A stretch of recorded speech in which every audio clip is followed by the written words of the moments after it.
estou com saudade, mas eu vivo dizendo isso para vocês durante as aulas, né? Principalmente durante as nossas conferências. Aperreio demais com o Yuri, né, com relação a isso. É verdade, isso procede. Muito sério. Pierre nem se fala, né? Vivo dizendo, cadê as perguntas, Pierre? Cadê as perguntas? Tu fazia um monte nas aulas e agora não faz.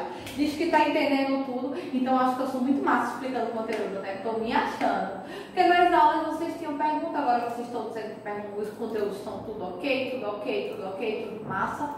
Fico muito feliz. Mas tem uma notícia para dar para vocês hoje. Hoje não tem assunto novo.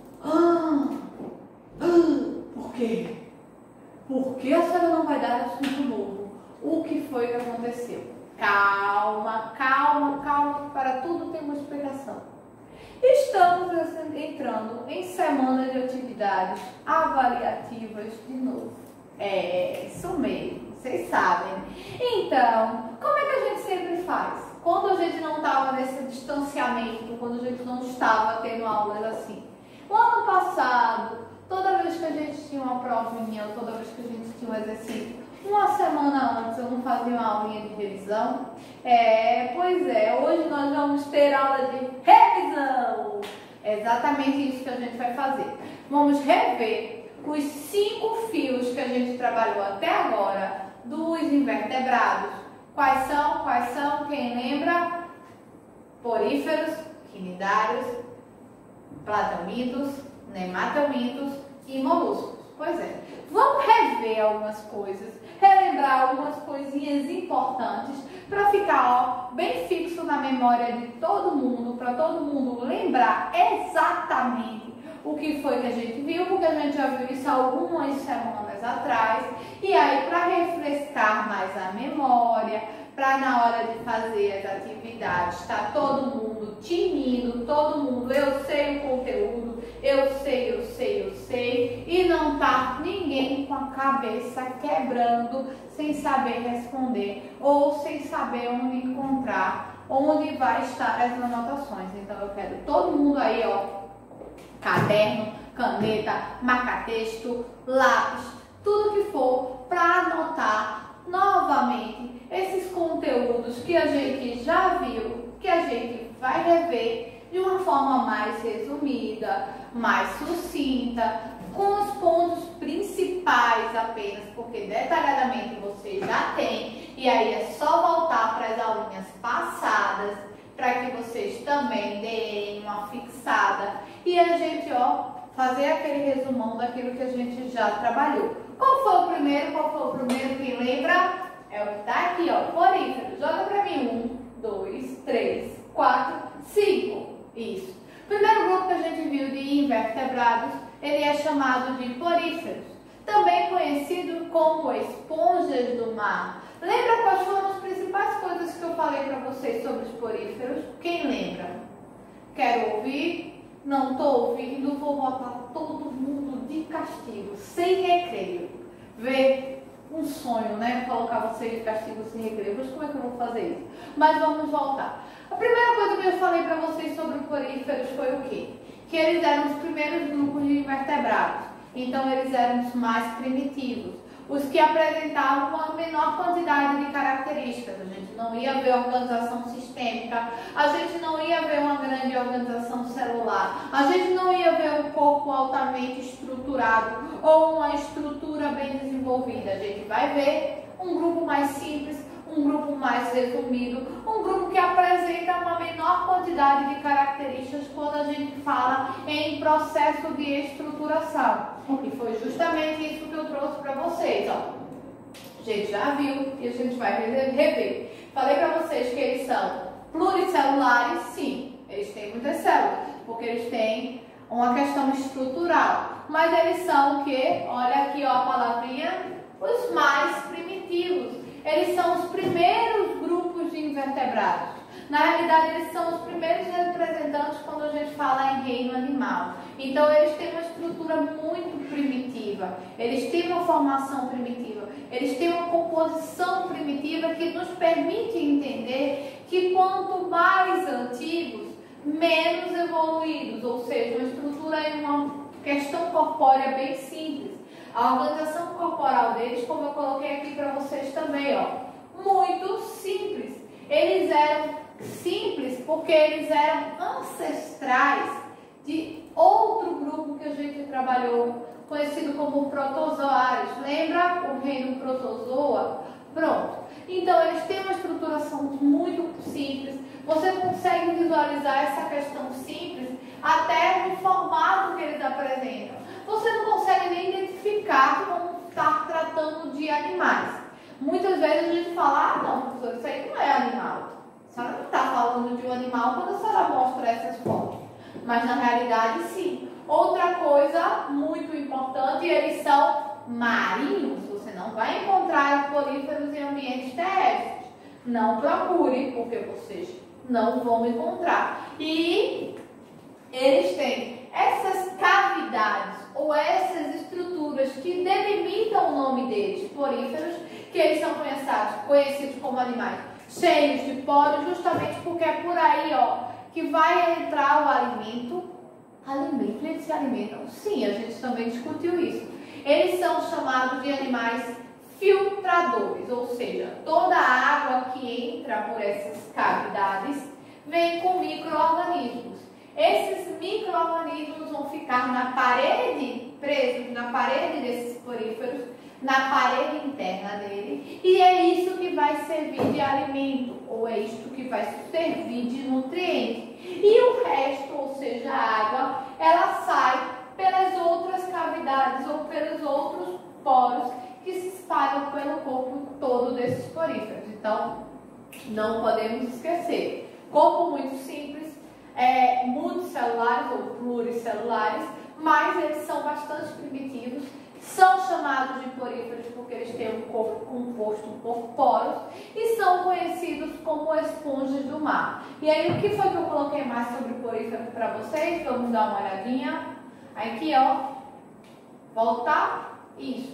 Aqui, ó, a questão que eu falei para vocês sobre eles serem filtradores, porque eles vão filtrar. E outra questão que eu coloquei aqui embaixo é como é o processo de reprodução. Acho que vocês lembram que eu fiz até um desenho topado para vocês mostrando isso, que é justamente uma parte do corpo dele se desprende e dá origem a um novo ser com as mesmas características, que é um tipo de reprodução que a gente chama de bipartição ou esporulação. Só para relembrar, aqui a gente teria um porífero lindo, maravilhoso, e aí o que é que ele faz? Ele, através de uma estrutura semelhante, que vai se desprender e vai dar origem a um outro porífero. Gente, eu fiquei impressionada com o meu desenho. Vocês devem ter ficado. Por isso que eu vou apagar logo, para nem ficar registrado. Mas, só para relembrar essa questão do processo de reprodução. Então, ó, as características gerais do porífero, revistas, relembradas, discutidas. Quando a gente sai dos poríferos, a gente vai para quem? Coloca para mim. Quinidades. Exatamente. Por sinal, joga logo tudo. Pode jogar. Volta. Por sinal, foi uma aula que eu dei para vocês juntos. Eu falei para vocês sobre poríferos e quinidários juntos. No mesmo dia, na mesma aula. Vocês chegam a ficar emocionados. Só que não, disseram, meu Deus, ela jogou muito conteúdo. Quando eu falei para vocês, eu falei o quê? Que os quinidários eles já eram um pouco mais evoluídos que os poríferos, ou seja, eles tinham um pouquinho a mais de evolução com relação à sua estrutura ou com relação à sua estruturação. Eles já apresentavam algumas características, eles já apresentavam alguns elementos que os diferenciava com relação aos poríferos. Afinal de contas, a gente já está falando de água-vivas, de caravelas, de medusas, ou seja, animais que já apresentam uma complexidade. Eles já apresentam até toxinas, aqueles raios que eles têm em seu corpo, que liberam a toxina, que é uma toxina que faz mal para os seus predadores e que faz mal até para a gente pode até se queimar ou passar por processos de queimadura se entrar em contato com esses animais. Então a gente já está falando, ó, de animais mais evoluídos. Por por sinal, animais que já começam a ter o que a gente chama de uma organização sistêmica, ou seja, eles já apresentam uma estrutura, eles já apresentam uma organização diferenciada lá dos poríferos.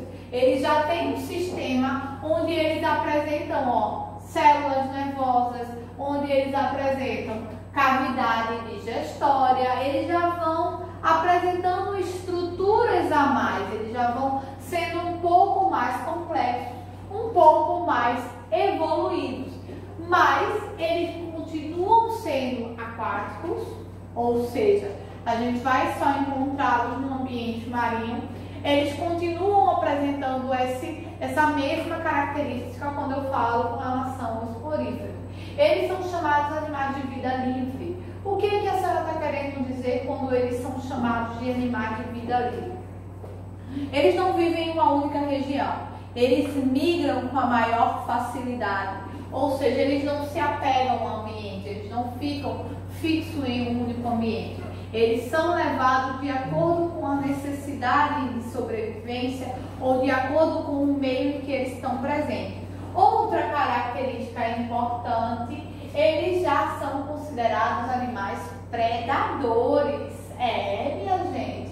Enquanto os poríferos estavam ali, só de boa, já quando eu falo em quinidade, eu já estou falando de um grupo de ser vivos considerados predadores e carnívoros, tá? Eles não se alimentam de pequenas plantas que estão presentes no mar, não. Eles se alimentam de pequenos organismos ou de micro-organismos que estão presentes no mar, ou até um pouquinho maior do que o micro, e aí, por conta disso, eles já começam a ser caracterizados, ou eles já começam a ser denominados como organismos predadores. Vocês estão vendo um pequeno salto que a gente já deu no processo evolutivo, ou seja, a gente já acrescentou características, a gente já acrescentou elementos de evolução. Trouxe para vocês também, pode colocar?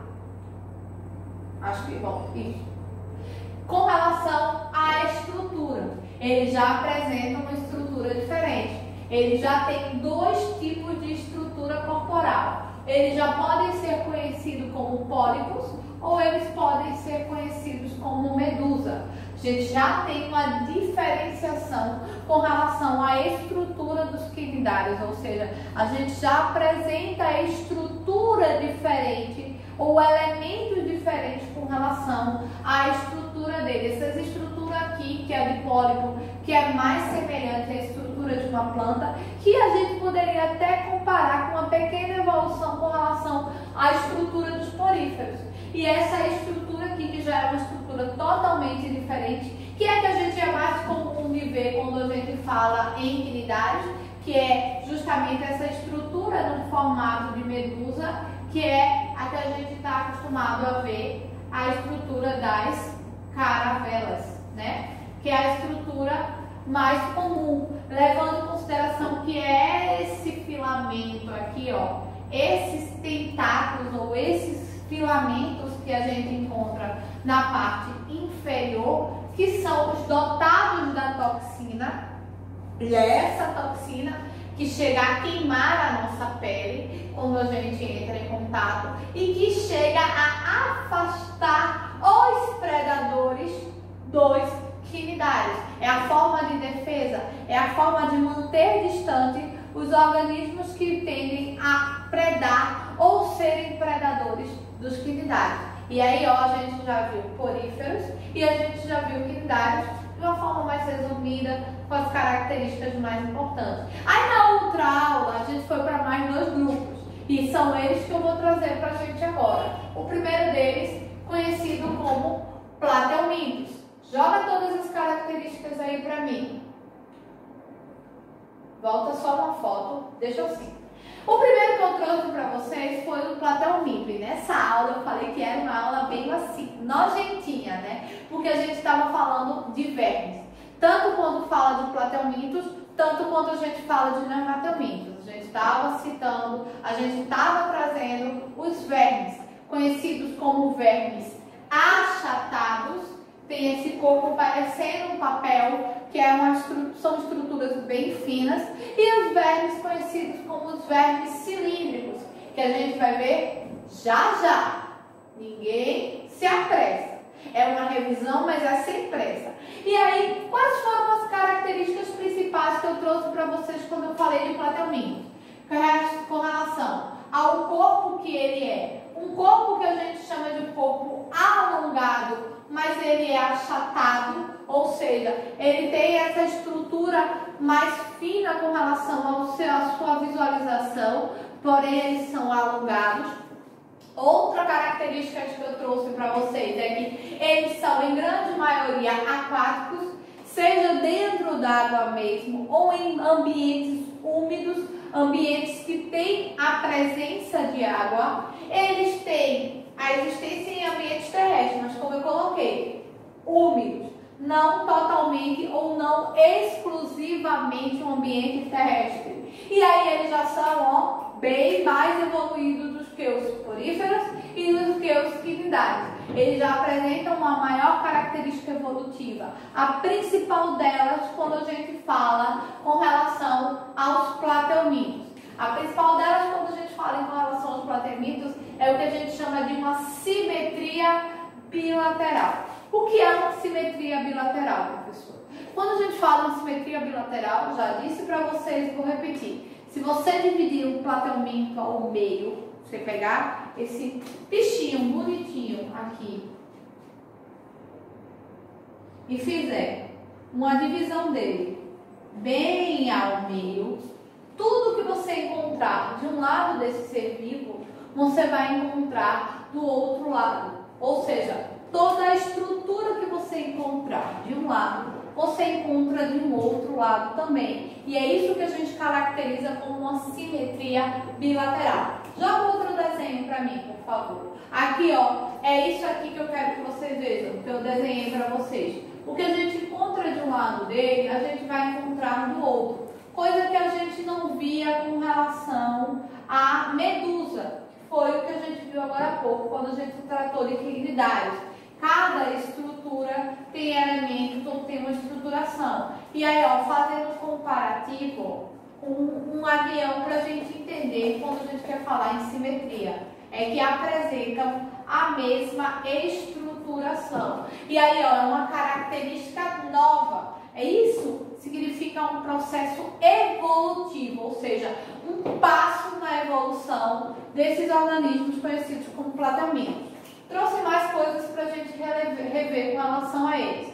Eles são os primeiros animais que são providos de um sistema nervoso mais complexo, mas isso eu venho discutindo com vocês ao longo das aulas e eu venho sempre batendo na mesma tecla. A cada grupo de invertebrados que a gente vai estudando, a gente vai vendo que eles vão crescendo, que eles vão apresentando características, que eles vão apresentando pontos evolutivos, ou seja, que eles vão trazendo elementos evolutivos que fazem com que cada grupo de invertebrado tenha um pouco mais de características, tenha um pouco mais de coisa, tenha um pouco mais de elementos para a gente entender. Outra coisa que tem, ó, ele tem um processo de reprodução duplo. Seja um processo de reprodução sexuada, ou seja um processo de reprodução assexuada, ou seja, tanto dois indivíduos podem gerar um processo reprodutivo, quanto um único indivíduo pode gerar um processo reprodutivo. E isso só se deve à evolução. Características que a gente vê também quando ele apresenta um sistema excretor, ou seja, a gente sai dos primeiros grupos que não tinham organização sistêmica, entra num segundo grupo que já apresenta uma pequena organização sistêmica e chega num terceiro grupo que já apresenta um sistema nervoso evoluído, um sistema excretor, ou seja, uma organização sistêmica. A gente vê um tubo digestório incompleto, mais um tubo digestório, ou seja, um processo de digestão, características que vão mostrando que assim cada grupo vai evoluindo, ou assim cada grupo vai passando por um processo de evolução. E aí a gente vai entrar em mais um grupo. Joga para mim. quarto grupo, que também foi uma aula que a gente deu junto, lembra? Plateumintos e nematelmintos. Por quê? Porque eu falei para vocês que a gente estava trabalhando os vermes. E como um grupo de vermes que a gente estava trabalhando, a gente ia trabalhar os dois juntos. Joga tudo de nematelmintos aí. Obrigada. Agradecida. E aí, ó, vamos falar e vamos entender. A gente saiu de vermes achatados. Agora a gente está chegando no que a gente chama de vermes cilíndricos, ou vermes que apresentam o corpo cilíndrico. Existe muita variação, professora, com relação aos plateumintos e nematelmintos. Com relação à estrutura em si, eles não são muito variáveis.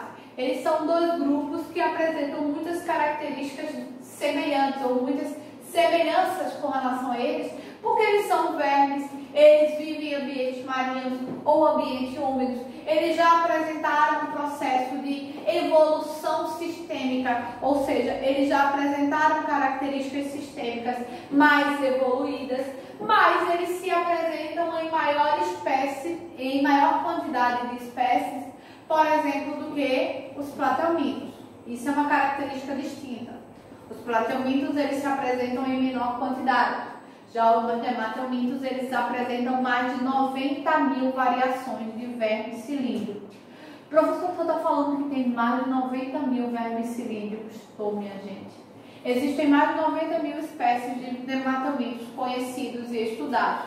Uma quantidade bem maior com relação aos plateumintos. Mas com relação a características estruturais, com relação à organização sistêmica, eles são dois grupos muito semelhantes, ou seja, eles são dois grupos de invertebrados que são muito semelhantes com relação a isso. Por isso que eu trouxe, ó, nesse momento, só mais características específicas, que é com relação à quantidade de espécies, com relação ao fato de eles serem cilíndricos e não eles serem achatados, como é o que a gente estava vendo, com relação ao fato de eles serem mais de vida livre do que os próprios plateumintos.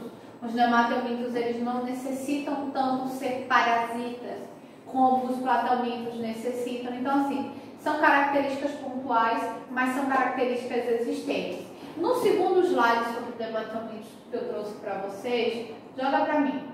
Eu trouxe aqui, ó, justamente só um ponto mais importante que eu quero que vocês vejam comigo, que foi um ponto que a gente falou por último, quando a gente falou com relação aos plateumintos. Os plateumintos, eles já apresentam um sistema digestório incompleto. Já quando eu falo em nematelmintos, ó, já é um sistema digestório completo. E olha a estrutura. A gente viu vermes achatados com relação aos plateumintos.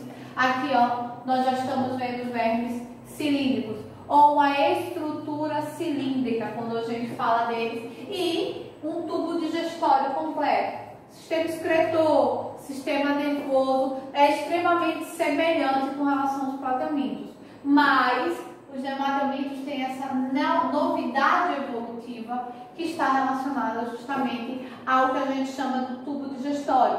Ele tem um tubo digestório completo, ele tem um tubo digestório que apresenta a boca e o ânus, ou seja, tem a entrada ou a cavidade de entrada e tem a cavidade de saída. Até porque, como eles são de vida livre, eles não são necessariamente parasitas, eles podem procurar o seu alimento e eles precisam realizar a digestão desse alimento. Então, eles precisam ter um sistema digestório mais complexo, mais organizado. Então, ó, essa é a pequena diferenciação que a gente tem com relação a plateumintos e nematelmintos. E a gente já viu, ó, nosso quarto grupo. Vamos para o último grupo, que foi semana retrasada. Tá bem fresquinho na memória de vocês. Joga para mim os molúsculos. Volta para mim os molúsculos.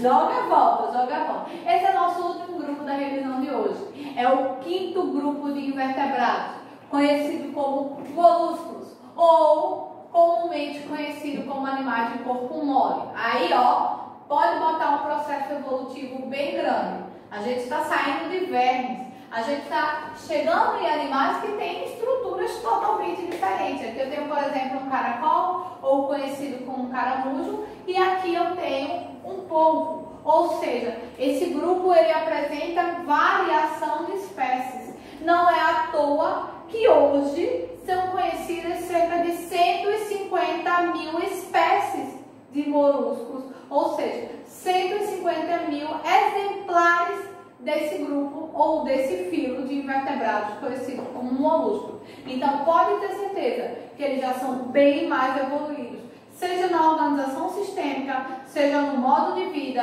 Eles tanto são terrestres quanto eles são aquáticos. Tanto eles rastejam, eles se locomovem devido a uma estrutura gosmenta que ele solta, que fixa ele e faz com que eles consigam se locomover, como eles apresentam o que a gente chama de tentáculos. E esses tentáculos que auxiliam no seu processo de locomoção. Então, ó, é um salto evolutivo que a gente tem. A gente sai de vermes, simples e complexo ao mesmo tempo, mas a gente dá um salto muito grande no processo evolutivo quando a gente entra nos molúsculos, seja na diferenciação corpórea, porque eles apresentam diferenciação corpórea com relação às suas espécies, seja no ambiente que eles vivem, seja também na forma como eles se locomovem ou no seu tipo de locomoção. E essa diferenciação, essa evolução não para por aí. Entra também na questão sistêmica, sistema digestório, sistema respiratório, também, professora, sim.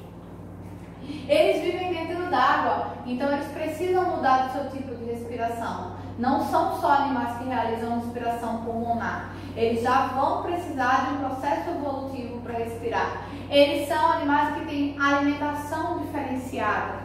Não tem o mesmo tipo de alimentação todas as espécies. Então, eles precisam de um sistema digestório mais evoluído para que consiga se enquadrar ou consiga se encaixar nesse processo digestório. Joga para mim a próxima. Por isso, ó, que olha só, sistema circulatório, sistema respiratório, só não joga o próximo. Volta. Sumiu. Volta. Não, pode voltar. É porque tem outro depois, deixa aí. Ó, tanto é que a gente traz, ó, sistema circulatório, sistema respiratório, sistema nervoso, sistema excretor. Você está vendo quantas organizações sistêmicas já? Quanto processo evolutivo ele já apresentou? Porque ele deu um salto na evolução, quando ele deu um salto na sua estruturação ou na sua organização corpórea. Joga para mim uma outra imagem que tem aí, lá em cima. Isso. E fora que ele tem, ó, uma variação com relação à sua organização. Então, você tem várias evoluções com relação à organização sistêmica e você tem várias evoluções com relação à sua organização corpórea.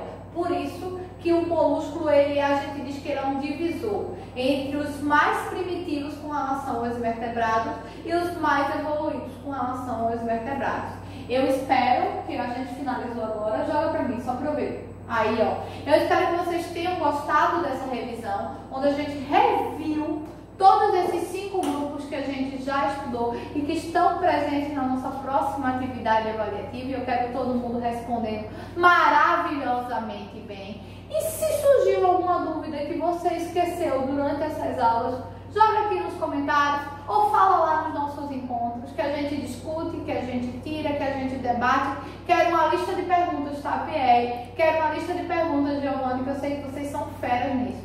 E nos nossos encontros a gente discute, a gente mata a saudade, a gente debate os conteúdos e fala os próximos que vão vir. E se prepare que as próximas aulas vêm novidade. Hoje foi revisão, mas na próxima tem novidade. Vocês daí e eu daqui. A gente se encontra.